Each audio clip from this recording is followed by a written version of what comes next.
In June 2022, I visited the Pittsburgh office of Shikun and Binui, a venerable Israeli-based firm that is making inroads into the U.S. market with an emphasis on P3 projects.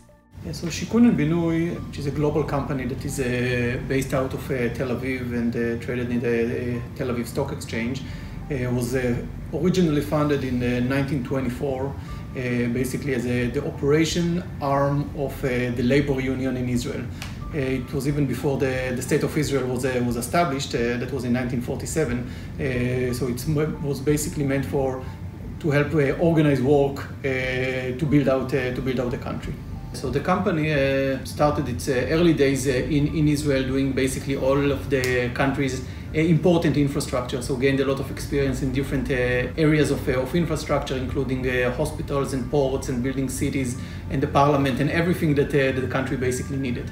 And then in the mid-1950s, as part of Israel commitment and outreach to basically the global economy, back then the Prime Minister was Golda Meir, and she pushed the company to start its operations in Africa, originally in Ghana, as part of the country's purpose of basically establishing economic relationships in parallel to more political and other kind of relationships. So just earlier this year, our board officially decided to slow down or limit the operations in Africa and move the resources to expanding in the US.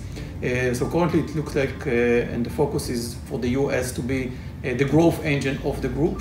We identified and looked into several, basically all of the different other markets, and ended up with the conclusion that with the group's focus of a P3 project and large infrastructure projects, the US was the right target. And then we entered the US market in the beginning of 2012.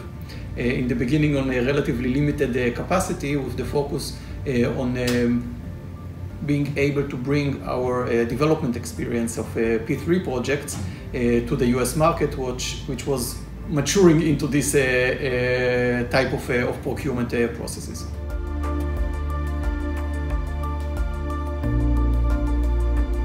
So each market, each project in the US seems to be sort of like grown within its mold.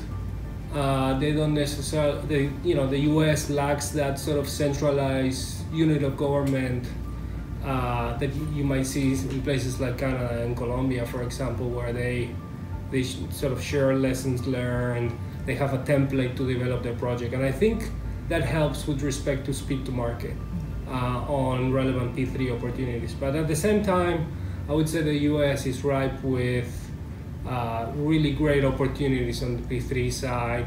You have a more diverse spectrum of opportunities, right? The need is there, but on the P3 side, you have a lot of transportation, roads, bridges, greenfield toll roads, secondary transactions, managed lanes, which is pretty much a type of mobility solution mostly seen only in the US. There's a few sparkle around the world. There's one in Israel.